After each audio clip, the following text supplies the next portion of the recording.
Radhe Radhe everyone. आप सबका स्वागत है मेरे पॉडकास्ट में। आज के जो हमारे गेस्ट हैं वो एस्ट्रोलॉजी, न्यूमरोलॉजी, वास्तु, हीलिंग और बहुत कुछ करते हैं। चलिए उनसे जानते हैं उनके बारे में। सबसे पहले वेलकम मैम, आपका स्वागत है हमारे पॉडकास्ट में। पहले अपने बारे में थोड़ा सा बताइए, एक्सपीरियंस वगैरह सब।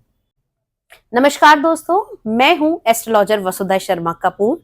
मैं करती हूं astrology, tarot card reading, vastu, numerology, हस्तरेखा विज्ञान और साथ ही साथ करती हूं तंत्रों से हीलिंग।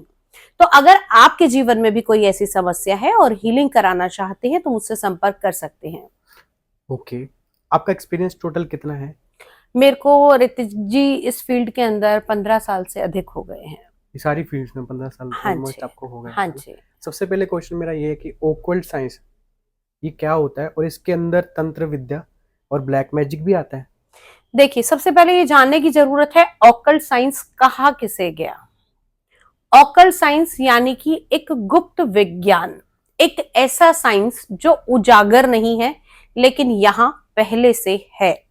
जैसे कि अगर हम बात करें कि आज जो साइंस ने बताया है कि धरती से दूरी मंगल ग्रह की या सूर्य की, वो बहुत पहले ही हमारे हनुमान चालीसा में लिख दी गई थी। तो वो गुप्त विज्ञान जिसकी जानकारी सभी को नहीं है वो ऑकल्ट साइंस में आता है। इसके अंदर आप astrology, tarot card reading, numerology, palmistry, तंत्र, योग, मंत्र, इन सभी विद्याओं को ले सकते हैं। सबसे बड़ी बात, जो चीज किसी के लिए आम नहीं है, गुप्त है, वो ऑकल्ट साइंस से जुड़ी हुई है। ओके, और इसके अंदर ही आता है ब्लैक मैजिक भी? देखिए, ब्लैक मैजिक करने के भी तरीके तो वही होते हैं ना। इसको करने के लिए मंत्र, यंत्र, ये सभी चीजों की आवश्यकता होती है। तो कहीं ना कहीं इसका रिलेशन जो आता है वो इन्हीं विद्याओं के साथ में आता है। सेकंड क्वेश्चन मेरा ये है कि तंत्र विद्या क्या है? देखिए, तंत्र बेसिकली लोगों ने डरा दिया कि तंत्र ऐसा होता है, तंत्र वैसा होता है, तंत्र में काला जादू होता है, तंत्र से किसी को मार देते हैं। मेरे पास दिन की 100 कॉल्स ऐसी आती हैं जिसमें लोग सबसे पहला सवाल मेरे से कहते हैं, मैडम आपसे कंसल्ट करना है क्योंकि हमारे ऊपर किसी ने तंत्र कर दिया। तो भाई, तंत्र कोई ऐसी चीज नहीं है कि कोई भी किसी पे कर देगा और किसी पे भी हो जाएगा। लेकिन हाँ, अगर किसी के ऊपर तंत्र हुआ है तो उसको काटना बहुत जरूरी होता है। तंत्र विद्या के अंदर अलग अलग चीजें होती हैं जिसके द्वारा आप, तंत्र विद्या में अगर हम देखें तो तंत्र विद्या एक सिस्टम है, किसी को खुश करने का, किसी से काम कराने का, किसी का काम करने का, ये सभी एक सिस्टम के जरिए होता है। भगवान को फूल चढ़ाना, भगवान का, अगर हम कहें कि भगवान को आपने भोजन कराना है, तो ये भी तो एक सिस्टम है ना कि किस तरीके से आपने भोजन कराना है, क्या विधि रहेगी। अगर भगवान कृष्ण की बात करें तो हम कहते हैं कि भगवान कृष्ण के भोजन में हमें तुलसी दल डालना चाहिए। तो ये भी एक क्रिया है। तो जिस किसी काम के करने का जो सिस्टम होता है वो हम बेसिकली तंत्र से लेते हैं। ओके, बट इसकी टाइप्स कितनी है? देखिए, तंत्र वाम मार्गी भी होता है और दक्षिण मार्गी भी होता है, मध्य मार्गी होता है, लेकिन दो बहुत ज्यादा जो है वो दो को बहुत ज्यादा लोग जानते हैं, वाम मार्गी और दक्षिणा मार्गी। तो इसमें बलि बलि प्रथा भी होती है? देखिए, अगर मैं ये कहूं कि बलि प्रथा, आप बलि प्रथा क्या सोचते हैं? बलि प्रथा क्या आपने सोच के बलि प्रथा का नाम लिया? मैं इसीलिए ये ऐसा बोल रहा हूँ कि मैंने देखा है कि जैसे कोई बोलते हैं कि हम तंत्र करते हैं, तो मतलब हमें किसी को किसी तरीके से काम कराने के लिए पहले जैसे होता है ना कि माता को खुश करना पड़ेगा, बलि देनी पड़ेगी, तो वो काम ऐसे होंगे। आप ही के सवाल में जवाब आपका दे देती हूँ। माता, जो माँ है, क्या वो किसी का जीवन लेगी? नहीं। तो कभी भी किसी भी ग्रंथ में ऐसा नहीं लिखा है कि किसी जीव की हत्या करके आप भगवान को प्रसन्न कीजिए। बलि का मतलब होता था भेंट, कि हम किसी, अब हमारे घर पे भी कोई आता है ना तो हम उसे कुछ भेंट देते हैं। जब आप किसी को बुलाते हैं तो उसको एक भेंट स्वरूप कुछ दिया जाता है। ऐसे ही आप सीधी सीधी सी चीज देखिए ना, नवरात्रे में 9 दिन के लिए माँ को बुलाते हैं तो भेंट क्या देते हैं आप? क्या रखते हैं भेंट स्वरूप? नारियल। नारियल। नारियल भी एक भेंट है, सीताफल भी एक भेंट है। ये आपके ऊपर निर्णय है। किसी भी प्रथा में किसी भी जीव की हत्या का कोई भी, आपको अगर हम कहें तो कहीं भी हमें पढ़ने के लिए नहीं मिलता कि देवी ने इस तरीके से बलि ली। हाँ, मैं मानती हूँ, लोग कहते हैं माँ काली को बलि चढ़ती है, माँ काली रक्त पान करती है, माँ काली जो है उनको मदिरा चढ़ती है। तो भाई मैं आपको ये बता दूं कि माँ को कभी भी बलि की आवश्यकता नहीं है। माँ की सात्विक तरीके से पूजा की जाती है। और माँ ने जो रक्त पान भी किया था वो रक्त नहीं था, उस बुराई को खत्म करने के लिए। अगर माँ जगदम्बिका, माँ काली उस रक्त का सेवन नहीं करती तो कभी भी रक्त बीज से युद्ध को जीतना थोड़ा मुश्किल हो रहा था। इसलिए माता रानी को आगे ये स्टेप लेना पड़ा था। तो इन लोगों ने सोचा कि ये बलि प्रथा बना रहे। हाँ, ये बलि प्रथा का इससे कोई निर्णय नहीं है। आप अगर देखें माँ का छिन्न मस्तिका रूप, माँ ने अपने शीश को काट के अपनी जो उनकी सखियां थी, उनकी जो प्यास थी, उनकी भूख थी, शुद्धा को जो मिटाया था, वो स्वयं का शीश, जो देवी दूसरों के लिए अपना ही शीश गिरा सकती हैं, तो आप ये सोच सकते हैं कि क्या वो किसी का वध करना या किसी का हनन करना पसंद करेंगी? मतलब कभी अपने नहीं थोड़ी करेंगे। सी खुशी के लिए किसी जानवर को मार देते हैं तो ऐसा लगता है कि उनको ये कंप्लीट हो जाएगी हमारी इच्छा नहीं, जो ऐसा भी है। बिल्कुल नहीं होता और कहीं भी इसका विधान नहीं है और ना ही इन सब चीजों को करना चाहिए। माँ को खुश करने की भक्ति सबसे सरल मार्ग है। भक्ति में आप माँ को जो चीजें पसंद हैं, जैसे माँ काली की ही अगर हम बात करें, माँ काली को आप गुड़हेल का फूल चढ़ाइए, माँ काली को आप लाल चंदन चढ़ाइए जिसे रक्त चंदन कहा जाता है, माँ काली को आप गुलाब की इत्र चढ़ाइए, माँ काली को आप गुलाब के फूल चढ़ाइए, इन्हें किसी भी प्रकार की सफेद मिठाई चढ़ाइए। ये चीजें हैं ना। अगर हम कहें कि ठाकुर जी ने हमें भी 56 तरह के भोग दिए हैं, तो क्यों हम मांस मदिरा और आपका लहसुन प्याज इस तरफ जाएं? तो खाने के लिए तो बहुत सारी चीजें हैं। इसी प्रकार चयन करने के लिए भी बहुत सारी दिशाएं हैं, भोग लगाने के लिए, पूजा करने के लिए और देवी देवताओं को खुश करने के लिए। ओके, अभी जैसे तंत्र विद्या के बारे में आपने बताया, ठीक है, बट कई लोग बोलते हैं कि बलि के बिना ना तंत्र विद्या कर सकते हैं ना माँ को खुश कर सकते हैं। इसके ऊपर आप थोड़ा सा बताएं। ऐसा कुछ भी नहीं है, किसी भी तंत्र में यह नहीं लिखा गया कि आप बलि दीजिए। तंत्र करने के अलग अलग तरीके होते हैं। माँ को आप किसी भी प्रकार से खुश कर सकते हैं। माँ का सिर्फ एक मंत्र का जाप अगर आप करेंगे ना, तो माँ के मंत्र के जाप से भी माँ खुश होती हैं। आप पूरी श्रद्धा के साथ एक फूल भी चढ़ाएंगे तो माँ उससे भी खुश होंगी। लेकिन हाँ, ये है कि अगर आपको निपुणता पानी है तो एक गुरु के द्वारा सिखाई हुई विधियों को करके आप अपनी शिक्षा को और अपने कार्य को पूर्ण कर सकते हैं। ओके, तो मतलब ये जरूरी नहीं है कि बलि जरूरी नहीं, ऐसा कहीं किसी में भी विधान नहीं लिखा है कि नर बलि दीजिए या किसी जीव की बलि दीजिए। पेठे की बलि दे सकते हैं आप, जिसे हम सीताफल कहते हैं, और साथ ही साथ अगर हम देखें तो नारियल की भेंट स्वरूप बलि दे सकते हैं। ये आपने चयन करना है कि आपने किस मार्ग पर आगे चलना है। आपको एक छोटा सा किस्सा बताती हूँ। आदि गुरु शंकराचार्य जी के शिष्य उनके साथ जा रहे थे और एक जगह ना मछलियां बिक रही थी। तो आदि गुरु शंकराचार्य जी ने ऐसे पूरी की पूरी मछली ली और निगल ली। उनके शिष्यों ने देखा, हाँ गुरुदेव ने मछली ली और निगल ली, तो उन्होंने कहा, आगे बढ़ गए। कुछ शिष्यों ने उस मछली को नहीं सेवन किया। थोड़ी दूर और आगे गए, आदि गुरु शंकराचार्य जी थे वो, वहां पर लोहा पिघल रहा था, सोना और लोहा पिघाला जा रहा था, कांच साथ में। तो उन्होंने देखा कि ये गुरुजी ने लिया और वो पिघला हुआ लावा जो था अपने अंदर ले लिया। अब गुरुजी ने उन्हीं शिष्यों से कहा कि आप भी लीजिए। तो उन्होंने कहा, गुरुदेव हम कैसे ले सकते हैं, हमारी ये क्षमता नहीं है। तो उन्होंने कहा, आपने मछली तो खाई। तो उन्होंने कहा, आपने ली थी इसलिए हमने ले ली। कि आपने सिर्फ अपने स्वार्थ और अपनी इच्छा के लिए उसको लिया था। दूसरे जिन्होंने नहीं ली थी उनसे पूछा कि आपने क्यों नहीं ली। तो उन्होंने कहा, गुरुदेव आपने आज्ञा नहीं की इसे लेने की। ठीक है, तो गुरुदेव ये कह रहे थे कि आपने अपनी इच्छा से कार्य किया, कोई भी देवी देवता आपको ये चीज लेने को नहीं कह रहा।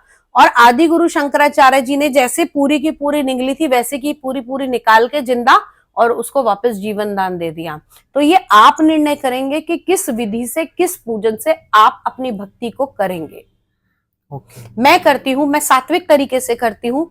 मैं माँ काली की आराधना करती हूँ, माँ बगलामुखी की आराधना करती हूँ और इन्हीं आराधनाओं के थ्रू मैं लोगों के ऐसे ऐसे भगवती के आशीर्वाद से लोगों के ऐसे ऐसे कष्ट कटते हैं जो तंत्र से जुड़े हुए होते हैं, जिन पे मारण क्रिया होती है, जिन पे किसी प्रकार का वशीकरण किया हुआ होता है, किसी की हेल्थ के इश्यू चल रहे हैं, तो ये सारी चीजें मैं इन्हीं क्रियाओं के द्वारा करती हूँ। लेकिन वो सारी क्रियाएं मेरी सात्विक रहती हैं। किसी में भी तामसिक क्रिया का या किसी में भी किसी ऐसी चीज का इस्तेमाल नहीं किया जाता जिससे किसी को कुछ नुकसान हो। नुकसान के बिना ही आप सभी ये सब जी करते हैं। बिल्कुल। ठीक, ये तंत्र विद्या करते ही क्यों? देखिए, आजकल की जो हमारी भौतिक जीवन की होड़ है वो बस ये है कि मैं इससे आगे निकल जाऊं, और सबको शॉर्टकट तरीका चाहिए, और सबको ऐसा लगता है कि अगर मैं किसी के ऊपर तंत्र करूंगा तो काम मेरा फ्रीक्वेंटली हो जाएगा और सारी चीजें हो जाएंगी। लेकिन आपको एक चीज बता दूं, जो लोग गलत मंशा से या गलत धारणा से काम करते हैं या करवाते हैं, उन लोगों को इसके बड़े ही बुरे परिणाम देखने पड़ते हैं। आज नहीं तो कल, कल नहीं तो परसों उसको ये चीज भुगतनी ही पड़ती है। ऐसे लोग होते हैं जो किसी का गलत करते हैं, अंत समय में उन्हें कोई देखने वाला भी नहीं होता। और कहा गया है कि आप जिन चीजों में विलीन होंगे वही लोक आपको मिलेगा। अगर आप भक्ति में विलीन होंगे, विष्णु पुराण पढ़ेंगे तो उसमें लिखा है कि ये करने के बाद आपको विष्णु लोक की प्राप्ति होगी। ठीक है। आप शिव पुराण पढ़ेंगे तो उसमें लिखा होगा कि जब भक्त ये सारी चीजें करता है तो उसे शिव लोक प्राप्त होता है। तो आप ये सोचिए कि तंत्र से जब आप किसी का बुरा करेंगे तो आपको भी तो भूत पिशाच की ही योनि मिलेगी। क्या आपका कभी मोक्ष हो पाएगा? कभी नहीं हो पाएगा। ओके। जैसे मतलब तंत्र विद्या जैसे कोई करता है किसी के ऊपर, जैसे मतलब सिर्फ जेलसी होती है या फिर किसी से ऊपर जाना होता है, या मतलब क्या क्या मोटिव से करते हैं? देखिए, ऊपर जाने वाली बात भी क्या है, आप ये कहते हैं ऊपर जाना है तो उसके पीछे आ तो ईर्ष्या ही गई ना। ओ हाँ जी, हाँ जी। है ना। मैं अब सबसे ज्यादा जो इन चीजों के ऊपर अगर मैं कहूं, ये चीजें करते कौन है? जो आपको जानते होंगे, जो आपके नियर डियर होंगे, या जिनके साथ आपका कंपटीशन होगा। राइट। आपका नाम ऋतिक है, मैं आपके साथ पढ़ी हूं, आप तरक्की कर रहे हो, मेरी तरक्की नहीं हुई, मेरे मन में क्या आएगा, यार मैंने इससे अच्छे मार्क्स लिए, सब कुछ अच्छा किया, फिर ऋतिक की इतनी तरक्की कैसे हो रही है, मेरी नहीं हो रही। एक थर्ड पर्सन जो आपको नहीं जानता, उसे आपसे कोई मतलब नहीं है कि आप कौन सी गाड़ी में घूम रहे हो, आपकी पॉकेट में कितना पैसा है, कुछ नहीं होगा। हमारे सराउंडिंग के, हमारे आसपास के लोग जो होते हैं ना, बेसिकली कहीं ना कहीं ये कार्य भी उन्हीं के द्वारा होता है और ये ईर्ष्या भी उन्हीं के द्वारा होती है। वो मतलब वो किसी ना किसी को ढूंढते हैं पहले कि ये करेंगे, करवाएंगे, या नहीं, आप एक बात बताइए ना। कर सकते हैं। हाँ, किसी के द्वारा ही कराया जाता है बेसिकली। ये खुद करने के लिए तो वो क्षमता नहीं होती, क्योंकि ये चीजें बड़ी खतरनाक होती हैं, उल्टा अपने ऊपर भी आ जाती हैं। मैं कभी भी किसी का गलत नहीं करती। बहुत सारे फोन कॉल आते हैं जिसके अंदर आता है आप इसके साथ ऐसा कर दीजिए, वैसा कर दीजिए, कभी नहीं करती जब तक कि किसी का उसके अंदर कोई जायज वो ना हो, तरीका ना हो। बहुत से लोग ऐसे होते हैं, जी ठीक है, हमें इससे दुश्मनी है, आप बस अमाउंट बताइए और आप इसको ऐसा कर दीजिए। तो भैया हाथ जोड़ लेते हैं कि ना हम ऊपर वाले के कार्य के अंदर हस्तक्षेप करते हैं और ना हम करना चाहते हैं। लेकिन हाँ, अगर किसी ने आपके ऊपर किया है और आप परेशानी में हो तो उसका निवारण कर सकते हैं। कभी भी किसी का गलत नहीं करते। और कैसे पता करें कि जैसे मान लो किसी ने तंत्र विद्या करी है किसी के ऊपर, तो मतलब क्या कैसे पता लगेगा कि ये चीजें हुई हैं मेरे ऊपर, तो ऐसा चेंजेस आने शुरू हो जाएंगे लाइफ में? हाँ, लाइफ के अंदर देखिए अलग अलग चेंजेस आते हैं। जैसे जब तंत्र विद्या होती है ना, तो व्यक्ति का मन जो है वो बड़ा अलग सा हो जाता है चीजों में, जिस लक्ष्य को लेके वो तंत्र किया गया है। सपोज अगर आपके ऊपर ये सोच के किया हुआ है कि मैं इसका काम रुकवा दूं, इसका काम आगे नहीं होना चाहिए, तो आपका काम बनेगा और लास्ट मोमेंट पे आके वो चीज वहां से खत्म हो जाएगी। जब आपको उम्मीद होगी कि अब बस काम फाइनल होने वाला है, वही वो काम रुक जाएगा। दूसरी चीज, कई बार ऐसा भी होता है तंत्र के द्वारा कि आपका मन ही हट जाता है, जिसे हम कहते हैं ना कि उच्चाटन हो गया, तो आपका मन हटा दिया जाता है। चाहे वो कोई रिश्ता हो, आपस का रिलेशनशिप हो, चाहे वो कोई चीज हो, चाहे वो कोई देश हो। बहुत सी बारें ऐसा होता है कि लोग वापस अपने नेटिव प्लेस पर भी नहीं आ पाते हैं, उनके साथ ऐसा उच्चाटन कर दिया जाता है। कोशिश करते हैं लेकिन आगे रास्ते ही ऐसे नहीं बनते। तो ये किसी भी चीज को लेके, जिस चीज के लेके किया जाएगा, ये उसी में इन्वॉल्वमेंट और उसी में अपना असर दिखाना शुरू कर देता है। सिर्फ कि सामने वाला बंदा तरक्की ना कर ले, अलग अलग मंशा होती है कि आप, सबसे बड़ी बात इन सबके पीछे फिर वही बात आ रही है, ईर्ष्या।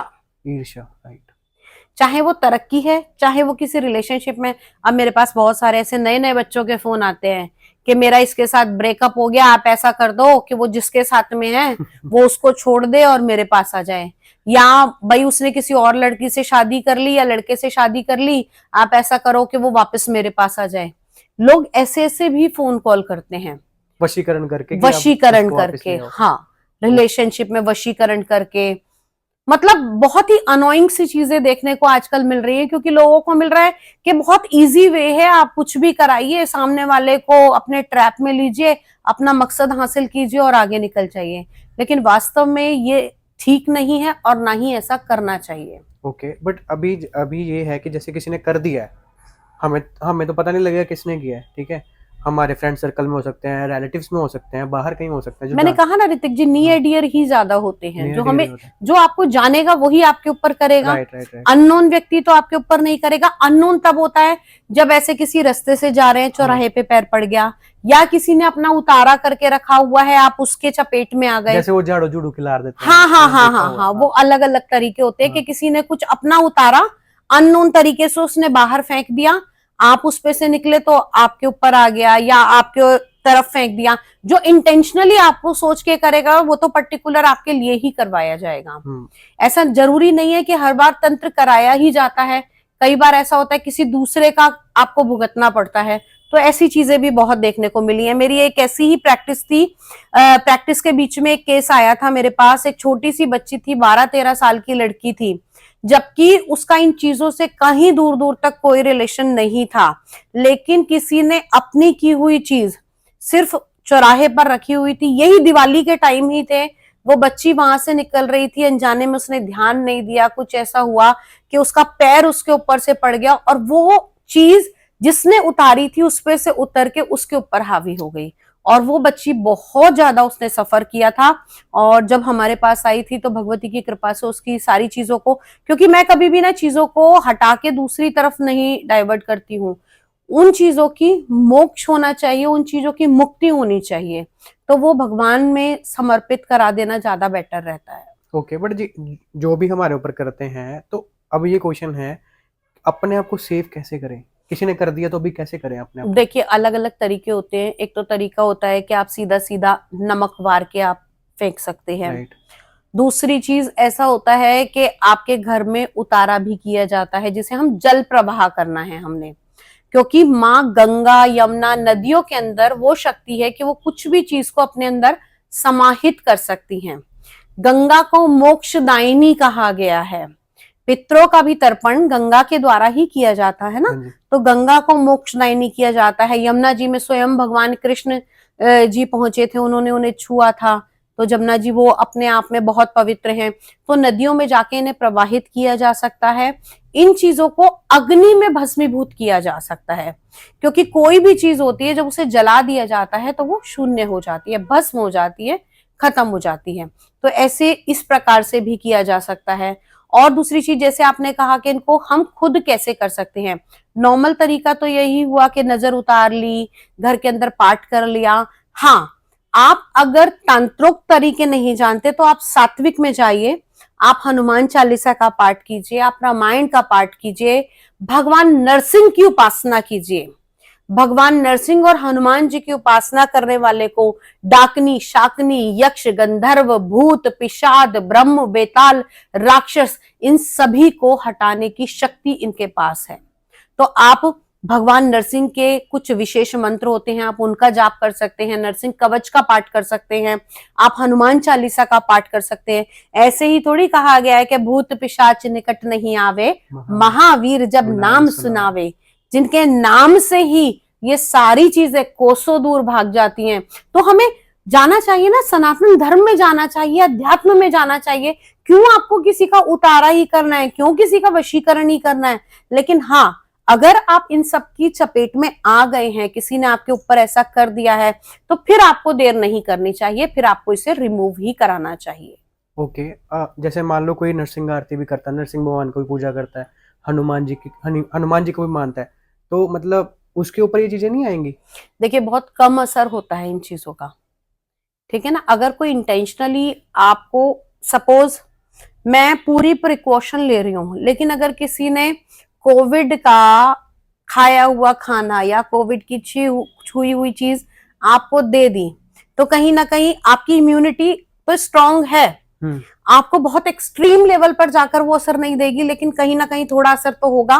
फीवर आएगा, जुकाम होगा, 2-4 दिन में नॉर्मल वायरल की तरह लोगों को आया भी और निकल भी गया, लेकिन वहीं कुछ लोग ऐसे भी थे जो इससे बच नहीं पाए। तो आपने अपनी प्रोटेक्शन शील्ड कैसी लगाई है ये आपके ऊपर निर्भर करेगा। कई बार चीजें ऐसी होती हैं जो हम खुद नहीं हटा पाते, किसी एक पर्टिकुलर, आप जो उसके स्पेशलिस्ट हैं आप उन्हीं से कराएं तभी चीजें हटती हैं।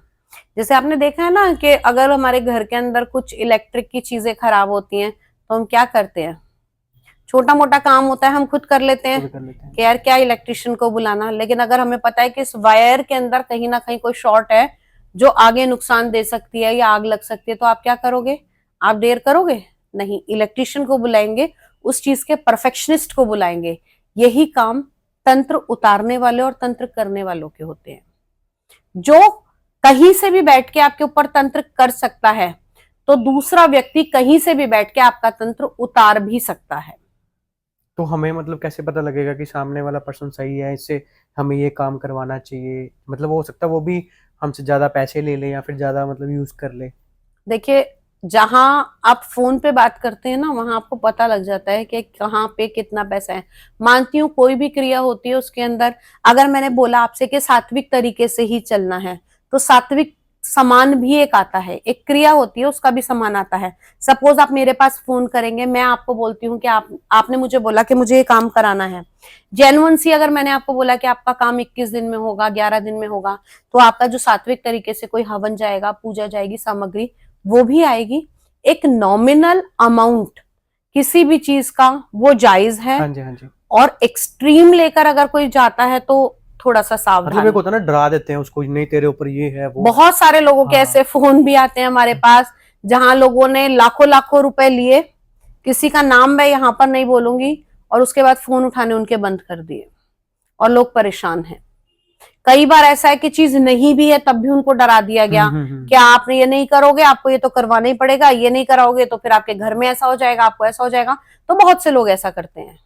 आज इस फील्ड को इतना आगे, तंत्र को बढ़ा चढ़ा दिया है लोगों ने, इतना आगे उसको डरा दिया है। बेसिकली मैं कहूंगी लोगों के माइंड में उसको सेटअप को कर दिया है कि भाई इसके अलावा और किसी चीज से काम होगा ही नहीं, अब लास्ट तो यहीं जाना पड़ेगा। तो ये भय का आज की डेट में ज्यादा है। आप सात्विक तरीके से चलिए।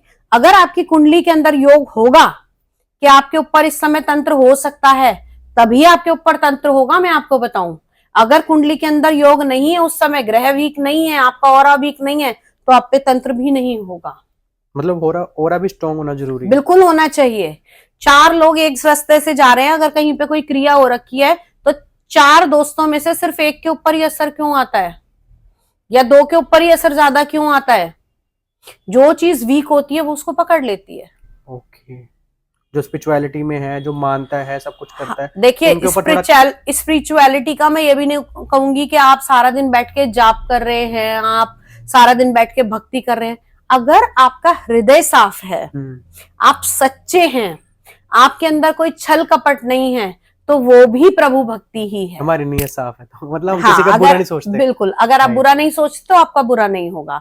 लेकिन बहुत से लोग ऐसे होते हैं तो जबरदस्ती बुरा करते हैं, थोड़े समय के लिए परेशानी भुगतनी पड़ सकती है, लेकिन अंत फिर भी भला ही होता है उस व्यक्ति का जिसके ऊपर नाजायज किया जाता है, और दूसरे के ऊपर सजा मिलती है भगवान। उसको बिल्कुल मिलेगी। आपकी कुंडली भी आपके कर्मों के ही फल आपको दे रही है। आप जैसा करेंगे। लोग क्यों शनि से घबराते हैं?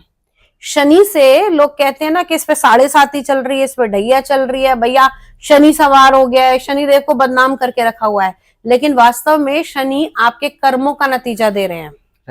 राइट।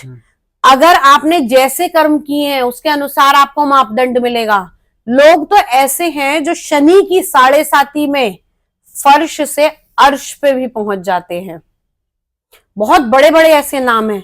और यही शनि की 7.5 ऐसी होती है कि सारी जिंदगी सब कुछ किया और बुढ़ापे में जाके शनि ने ऐसी ऐसी पोल खोल दी कि जेल की हवा भी देखने को मिलती है। वही कर्मों का हिसाब, वही कर्मों का हिसाब है, वही शनिदेव हैं। तो जो आप करोगे, मैं फिर बार बार कहूंगी, आपकी कुंडली, आपकी रीडिंग, ये सब बताएगी कि कब आप तंत्र में हैं, कब तंत्र क्रिया हट सकती है और क्या आपके ऊपर तंत्र किया गया है या नहीं किया गया है। इन सब की अगर मैं कहूं कि सबकी जो जड़ जानी जा सकती है वो आपकी जन्म कुंडली से देख के बताई जा सकती है। अगर जन्म कुंडली भी नहीं है, बहुत से लोग कहते हैं हमारे पास हमारा टाइम डेट ऑफ बर्थ नहीं है, तो टैरो कार्ड रीडिंग में भी पता लगता है। जब आपकी रीडिंग की जाती है तो पता लगता है कि आप नेगेटिव इंपैक्ट में हैं या नहीं है। ओके। जैसे मैम हमारे घर पे हमारे घर वाले बाहर वाले से जो मतलब हमने सुना है, ठीक है, कि हमारे घर पे किसी ने कुछ कर दिया है तो मतलब हमारे पैर की मिट्टी उठा के ले गई है, मतलब ऐसे जो मिथ है इसके ऊपर आप बताएं कि घर में भी ये सारी चीजें हो जाती हैं। हाँ बिल्कुल होती हैं। देखिए, जैसे पैर की मिट्टी हो गई, हमारा पहना हुआ कपड़ा हो गया, हमारे बाल हो गए, ये हमारे नाखून हो गए, अब और तो और हमारे इनर वियर हो गए, इन सब चीजों से ब्लैक मैजिक भी होता है, इन सब चीजों से तंत्र भी होता है क्या इसके अंदर आपका डीएनए आ गया। राइट, जो आपका डीएनए है वो किसी और का नहीं है। राइट। तो ये सारी चीजें डीएनए पे काम करती हैं। और ये हमारे घर में भी सब चीजें होती हैं, मतलब क्लेश वगैरह होना, हाँ ये सब बिल्कुल, चीजें इसकी वजह नॉर्मल सी बात है, नॉर्मल सी बात है ये। जब आपके ऊपर तंत्र क्रिया कराई जाएगी घर की, अगर घर की शांति को लेकर कराई जा रही है तो घर के अंदर बहुत मतलब लड़ाई झगड़ा होना शुरू हो जाएगा। आपस में लोग एक साथ बैठना पसंद नहीं करेंगे, एक दूसरे के बीच में द्वेष पैदा होगा, फाइनेंशियल क्राइसिस आ जाएंगे। कई बार ऐसा होता है लोगों को बिस्तर पे डालने के लिए तंत्र कर दिया जाता है कि आप बिल्कुल बेड से उठ ही नहीं रहे हैं, या फिर एक उठ रहा है तो दूसरा बेड पे जा रहा है। तो इस प्रकार की प्रक्रियाएं भी बहुत ज्यादा होती हैं तंत्र के अंदर। और बड़े बड़े कुछ सिम्टम्स होते हैं, जैसे ऐसे घरों के अंदर अगर आप देखें तो आपको एक अलग सा माहौल मिलेगा। आप जब भी ऐसे घर के अंदर एंटर करेंगे ना, वहां की वाइब्स बड़ी नेगेटिव होंगी। ऐसे लोग पूजा मंत्र यंत्र इन सब चीजों के अंदर बहुत ज्यादा विलिप्त नहीं होते। मानती हूँ आज की नई जनरेशन के लोग कहते हैं कि अगर हम इन चीजों में नहीं है तो क्या हमारे ऊपर भी तंत्र है, ऐसा नहीं है। लेकिन कुछ केसेस में ऐसा देखा गया है कि अपने आप ही आप अध्यात्म से, पॉजिटिविटी से दूर जाना शुरू कर देते हैं। आपने देखा है कि अगर घर के अंदर कहीं एक जगह गंदगी होती है तो मक्खी मच्छर कीड़े सब उसके ऊपर आके इकट्ठे होने शुरू हो जाते हैं। क्या वहां अपने आप में कोई शुद्ध चीज पहुंचती है? नहीं। जब भी नेगेटिविटी होती है या तंत्र की क्रिया होती है तो नकारात्मक ऊर्जाएं उसके आसपास और ज्यादा इकट्ठा होना शुरू हो जाती है। और जैसे अभी आपने बताया कि ओरे की बात करें ना, वो तो हमारा ओरे की बात थी कि हमारे ऊपर किसी ने किया, ऐसे घर में को कैसे पता करें कि घर में भी हुआ हुआ ये चीज? हाँ, घर का भी ऑरा होता है ना। हम जब वास्तु करते हैं, हम घर की धरती पे जैसे पैर रखते हैं तो हमें पता लग जाता है कि हाँ यहाँ का ऑरा कैसा है और यहाँ पर किस चीज आप की तो कमी एक्सपर्ट हो, है। आपको पता लग जाता है, मतलब हम जैसे जो नॉर्मल लोग हैं उनको कैसे पता लगेगा कि हमारे घर में भी ऐसा सब हुआ? देखिए, इसमें ना कुछ सिम्टम्स होते हैं। जैसे अगर आपके घर का ऑरा बहुत ज्यादा खराब है तो रात में आपको जानवरों की आवाजें आती हैं, कई बार जब तंत्र की क्रियाएं होती हैं। और सबसे बड़ा इसको चेक करने का एक सीधा सीधा तरीका है, अपने घर के सेंटर पॉइंट में रात को एक कांच का बाउल रखिए, उसके अंदर शुद्ध पानी भर दीजिए, बिल्कुल साफ पानी, उसको ओपन रखिए और रात को कोशिश कीजिए कि 12 बजे के बाद से सुबह 4 बजे तक उस जगह से कोई ना निकले, कोई घर के लोग वहां से ना बाहर आए जाएं। और सुबह उठ के देखिए, अगर वो पानी का कलर चेंज होता है, उसके ऊपर कोई तह आ जाती है या उसके अंदर और कोई गतिविधि दिखाई देती है, तो आपके घर के अंदर तंत्र क्रिया है। दूसरी चीज, आप जब सोते हैं अपने सरहाने एक कपूर का टुकड़ा रख लीजिए और ये बोल के सोइए कि अगर कोई भी शक्ति है, कोई भी नेगेटिव एनर्जी है, तो मुझे इस चीज के बारे में आज सोते हुए पता लग जाए। तो देखिए, आपको पता लग जाएगा, आपको किसी प्रकार का कोई विजन आ जाएगा, आपको कोई आवाज सुन जाएगी, कहीं ना कहीं से वो चीज अपनी प्रेजेंस आपको दिखा देगी। सिर्फ ये करने से? हाँ, ये करने से कुछ हद तक चीजों का पता लग जाता है। हाँ। लेकिन बहुत सी चीजें ऐसी होती हैं जो नई पकड़ में आ रही हैं, तो उनको फिर आप हमसे चेक करा सकते हैं, अपनी फोटो से चेक करा सकते हैं एनर्जी को, घर के नक्शे से चेक करा सकते हैं, घर के एड्रेस से, घर के फोटोग्राफ से चेक करा सकते मतलब हैं। आप इधर बैठे बैठे ही सब बता दोगे सामने वाले? हाँ बिल्कुल चेक हो सकता है। Okay okay okay. अभी जैसे दिवाली आने वाली है, होली अष्टमी है, तो इसके ऊपर जैसे कहते हैं ना, डर लगता है कि बाहर नहीं जाना, मतलब हमने सुना हुआ है बाहर नहीं जाना, कोई बाल काट लेगा, कोई कुछ कर लेगा, कटिंग नहीं करवानी, ये नहीं करना, वो नहीं करना। देखिए इसके तरीके होते हैं कि बालों के, जैसे मैंने कहा कि बालों से और नाखूनों से बड़ी आसानी से तंत्र किया जा सकता है, लेकिन जब आप अगर बाहर बाल कटवा रहे हैं, अगर वो नाई के पास हो गया, सबके साथ मिक्स हो गया तो कोई दिक्कत ही नहीं है। लेकिन अगर किसी ने इंटेंशनली आपके बाल काट के लिए हैं तो डेफिनेटली वो उसका यूज करेगा। आप अगर घर के अंदर भी अपने महिलाएं जो हैं वो बाल फेंकती हैं तो कोशिश कीजिए उन्हें इकट्ठा कीजिए, उसके ऊपर थोड़ा थूक दीजिए और फिर उसको फेंक दीजिए। फिर वो यूजफुल नहीं रहेगा। अगर आपको अपना कपड़ा भी किसी को जरूरतमंद को डोनेट करना है या किसी जानने वाले को, ऐसे व्यक्ति को देना है, तो वो कपड़ा आप वॉश करके दीजिए। कभी भी पहना हुआ कपड़ा आपने इस तरीके से नहीं देना है। वो मतलब हाँ, शूज वगैरह भी अगर आपको देने हैं तो आप कोशिश कीजिए कि आप एक बार उसको पानी से निकाल लें या धूप में रख दें, फिर उसके बाद दीजिए, ताकि आपके पसीने की, आपके शरीर की गंध उस चीज के अंदर ना जाए। वही दिवाली के पास ज्यादा होता है क्या कुछ ऐसा? एक्चुअली आपने इतनी सारी तिथियां सुनी है, एक दिवाली की रात ऐसी रात होती है जिसे अमावस्या की तिथि कहा जाता है। हाँ जी। और दिवाली की रात में जहां पॉजिटिविटी जागृत होती है वहां नेगेटिविटी भी जागृत होती है। समुद्र मंथन से तो सभी कुछ निकला था ना, तो पॉजिटिव और नेगेटिव दोनों ही निकले थे। तो ऐसा टाइम होता है, बिल्कुल घोर अंधेरी रात होती है, और आपने देखा होगा कि पाताल लोक जहां पर ये चीजें वास करती हैं वहां अंधेरा ही अंधेरा है। तो अंधेरे में ऐसी चीजें ज्यादा एक्टिव होती हैं, रात के समय ऐसी चीजें ज्यादा एक्टिव होती हैं। ओके। अभी मैम जैसे आपने तंत्र विद्या के बारे में बताया, हमने काफी कुछ सीखा आपसे। अभी कोई अपना एक्सपीरियंस बताइए, कोई स्टोरी बताइए। देखिए बहुत सारे एक्सपीरियंस होते हैं क्योंकि डेली ही ऐसे केसेस आते हैं और डेली ही ये सब होता है। अभी पीछे एक केस आया था मेरे पास, एक लड़की का केस था। वो मैंने उसकी हॉरोस्कोप देखी थी, उसको ना बहुत ज्यादा इश्यूज आ रहे थे, उसके फादर लेकर आए थे मेरे पास में।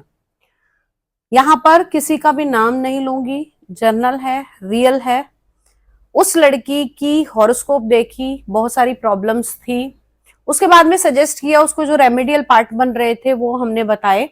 उसके बाद मैंने उसको बोला कि आपकी ना एक हीलिंग करनी है, आप बच्ची को लेकर आइएगा मेरे पास। मुझे बहुत ज्यादा जानकारी उसके बारे में उन्होंने नहीं दी थी। मैंने देख के बताया कि हाँ अभी बच्चा बहुत ज्यादा डिप्रेशन में है, परेशान है, और ना उनको ये बताया था कि ये बच्चा कहीं भी ऐसी नेगेटिव एनर्जी से है इन्वॉल्व, क्योंकि माँ बाप होते हैं उनको थोड़ा सा लगता है कि हमारे बच्चे के ऊपर इस प्रकार की नेगेटिव एनर्जी है, तो टेंशन में आ जाते हैं। मैंने सीधा सीधा उनसे कहा कि आप बिटिया को लेकर आइएगा और उसके बाद हम बात करेंगे। मैं उससे मिली, मैंने उस बच्चे की हीलिंग करी, जो मैं तांत्रिक तरीके से करती हूँ। क्योंकि वो मेरे पास ही आई थी, मेरे पास ही थी, तो मैंने उसको बुला के हीलिंग करी, अन्यथा मैं फोटो पे भी करती हूँ। जब मैंने उसकी फर्स्ट हीलिंग करी, मैंने उसकी हीलिंग करने के एकदम बाद उसको बोला, मैंने कहा बेटा एक बात बताओ, तुम जब सोती हो तो तुम्हें कोई दबाता है, तुम्हें कोई दबोचता है? कहती है आंटी। फिर मैंने उसको बोला, मैंने कहा तुम्हारा मुंह बंद करता है कोई? कहती है, चुप हो गई। मैंने कहा इन सब चीजों से तुम इतना गुजर रही हो, तुमने कभी अपने पेरेंट्स को बताया? शी स्टार्ट क्राइंग, रोने लग गई। मैंने कहा बेटा बताओ क्या प्रॉब्लम है? कहती है आंटी मेरे डिप्रेशन का रीजन यही है कि मेरे साथ रात को इस प्रकार की क्रियाएं होती हैं और मैं बहुत ज्यादा परेशान हूं, जिसकी वजह से मैं डिप्रेशन में हूं और मैं काफी समय से सोई नहीं हूं। मैंने उसको बोला, उसकी हीलिंग करी। हीलिंग करने के बाद उसी दिन शाम को उस बच्ची का मेरे पास फोन आया कि आंटी मैं घर तक जाते जाते ना काफी रिलैक्स थी, रात को सोई। नेक्स्ट डे उसका फोन आया मेरे पास कि आंटी मुझे नहीं पता कि मैं कितने महीनों के बाद अच्छे से सो पाई हूं। मैंने कहा आपको रिलैक्स लग रहा है? कहती है हाँ। मैंने कहा आगे आप इसके सेशन कंटिन्यू करो। यूजुअली मैं 3, 4, 5 सेशन देती हूँ इस हीलिंग के। तो मैंने उसको बोला आप सेकंड सेशन में आना उसको मैंने अपनी फीस बता दी कि बेटा ये इसकी फीस है पूरी टोटल, तो ये आप ले लेना। तो शी वॉज वेरी हैप्पी कि मैं इतने टाइम से डिप्रेशन की दवाइयां खा रही थी, सब कुछ कर रही थी, लेकिन कुछ भी मेरा हो नहीं रहा था। And she is the highly qualified girl, वो अच्छी जॉब कर रही थी, एमएनसी ग्रुप में काम कर रही थी। तो जब उसको सेकंड हमने हीलिंग दी, तब उसने बोला आंटी मैं आपके साथ ना एक चीज शेयर करना चाहती हूँ। मैंने कहा क्या? कहती आंटी मैं ना किसी के साथ रिलेशनशिप में थी, और मतलब शादी की हमारी आगे बात बढ़ने ही वाली थी, सब कुछ तैयार था, हम लोग बहुत ज्यादा एक दूसरे से अटैच थे, and the person is passed away. वो उसकी अनफॉर्चुनेटली किसी वजह से अचानक से डेथ हो गई। ओके। और उसने अपने आप को उसकी सोल के साथ कनेक्ट किया हुआ था, जिसकी वजह से ना वो आगे अपनी लाइफ में मूव कर पा रही थी, ना वो अकेली रह पा रही थी, ना कुछ ठीक हो रहा था। देन आई सेड कि बेटा ये चीज मैंने आपकी पहले दिन देख ली थी, मैं सिर्फ इसलिए नहीं बताना चाहती थी कि आपके पेरेंट्स परेशान ना हो जाएं, क्योंकि मेरा स्वभाव किसी को डराने का नहीं बल्कि उसकी प्रॉब्लम को सॉल्व करने का है। सेकंड सेशन हुआ, थर्ड सेशन में वो बिल्कुल क्लियर थी, कोई मेडिसिन नहीं खा रही डिप्रेशन की, लाइफ में मूव ऑन कर चुकी है, आगे बढ़ने के लिए तैयार है। फिफ्थ सेशन तक आते आते she is a normal girl, अब वो बिल्कुल ओके है। और ऐसी ही हीलिंग से, जो मैं ये तांत्रिक हीलिंग करती हूं, इसके मेरे स्टूडेंट्स के साथ भी बहुत सारे ऐसे एक्सपीरियंस हुए, जब मैं उनको सिखा रही थी तो उनके घर के अंदर मुझे चीजें महसूस हुई कि अभी, क्योंकि जैसा मैंने आपको बताया ना कि जब मैं ये सब करती हूँ तो मुझे घर का और भी पता लगता है। जब आप मुझसे वीडियो कॉल पे कनेक्ट हो और मैं आपको यहाँ से हीलिंग दे रही हूँ या सिखा रही हूँ, तो आपकी सराउंडिंग भी उस समय मुझे बताएगी कि आपके घर में क्या चल रहा है। तो मैंने एक बच्ची को बताया कि आपके घर के अंदर क्या कोई बेड पर है? कहती है आंटी आपको कैसे पता मैम? मैंने कहा बेटा मेरे को भी पता लगा है, आप ये कैमरा ना उसके पास लेकर जाइए। वो मेरी स्टूडेंट कैमरा उसके पास लेकर गई। वहां उनके घर में उनके कोई अंकल थे जो बीमार थे, और वो अचानक ही बीमार हुए थे, जो बेड पर आ गए थे। मैंने सिर्फ इतना कहा, मैंने कहा बेटा इनको हीलिंग की जरूरत है, इनकी हीलिंग करो अभी, लेकिन आप नहीं कर सकते कुछ टाइम तक, आप अभी सीखो, मैं इनकी हीलिंग करती हूँ। मैंने उनकी हीलिंग करी। हाँ, जो बेड रिटर्न थे एटलीस्ट बेड पे से उठ पाए 3-4 सेशन के बाद में, और अभी उनकी लाइफ इतनी है कि वो अपने डेली रूटीन के काम कर लेते हैं, जहां पर वो बिल्कुल ही बेड रिटर्न थे, और वो किसी नेगेटिव एनर्जी के इम्पैक्ट की वजह से ऐसा हुआ था। डे बाय डे जैसे जैसे उनकी हेल्थ ठीक होगी वो बिल्कुल ओके हो जाएगी। मतलब इस लेवल की तंत्र विद्या होती है? हाँ बिल्कुल होती है। तंत्र की विद्या में तो आप किसी को मार भी सकते हो, लोग ऐसा भी काम करते हैं। मारण का अर्थ ये नहीं है कि आपने बिल्कुल खत्म कर दिया किसी को। मारण का अर्थ ये होता है कि व्यक्ति को उस लेवल तक ले जाना जहां आकर वो खुद ही कह दे कि ऐसी जिंदगी से तो मौत अच्छी है। आपकी जिंदगी मृत्यु तुल्य हो जाती है, वो मारण क्रिया है एक तरीके से। तो तंत्र में कुछ भी लोग करते हैं आज की डेट में सिर्फ अपने स्वार्थ के लिए, तो प्लीज ऐसा मत कीजिए। और अगर किसी के पास ऐसी कोई प्रॉब्लम में है तो आप मुझसे कांटेक्ट कर सकते हो, मुझसे हीलिंग सीख भी सकते हो। यहाँ पर बहुत सारे ऐसे लोग हैं जिन्होंने सीख के अपने पूरे पूरे घर की हीलिंग की है। आप थोड़ा सा बताइए कि आपसे कैसे कांटेक्ट कर सकते हैं? मैं आपको अपना नंबर दे दूंगी, स्क्रीन पर आप मेरा नंबर ले सकते हैं। बाकी आप लोग मेरे चैनल पे जा सकते हैं, एस्ट्रो वसुधा शर्मा कपूर, वहां आपको सारी डिटेल मिल जाएगी। मैं इंस्टाग्राम पे, यूट्यूब पे, फेसबुक पे, व्हाट्सएप पे, सभी सोशल मीडिया प्लेटफॉर्म पर अवेलेबल हूं। आप कहीं से भी कांटेक्ट करके, मेरी टीम से कनेक्ट करके मेरा अपॉइंटमेंट ले सकते हैं। थैंक यू सो मच, आपने इतना कीमती टाइम निकाला हमारे पॉडकास्ट के लिए। Thank thank you you so जी। मच। और काफ़ी इंटरेस्टिंग था ये पॉडकास्ट, काफ़ी कुछ सीखने को मिला, और होप्स हो कि आपको भी अच्छा लगा होगा। और कुछ भी किसी को भी लाइफ में ऐसी प्रॉब्लम्स आ रही हैं तो आप इनसे कांटेक्ट करिए, मैं नीचे डिस्क्रिप्शन में नंबर दे दूंगा। ठीक है जी, thank you so much. Thank you जी। राधे राधे। राधे राधे।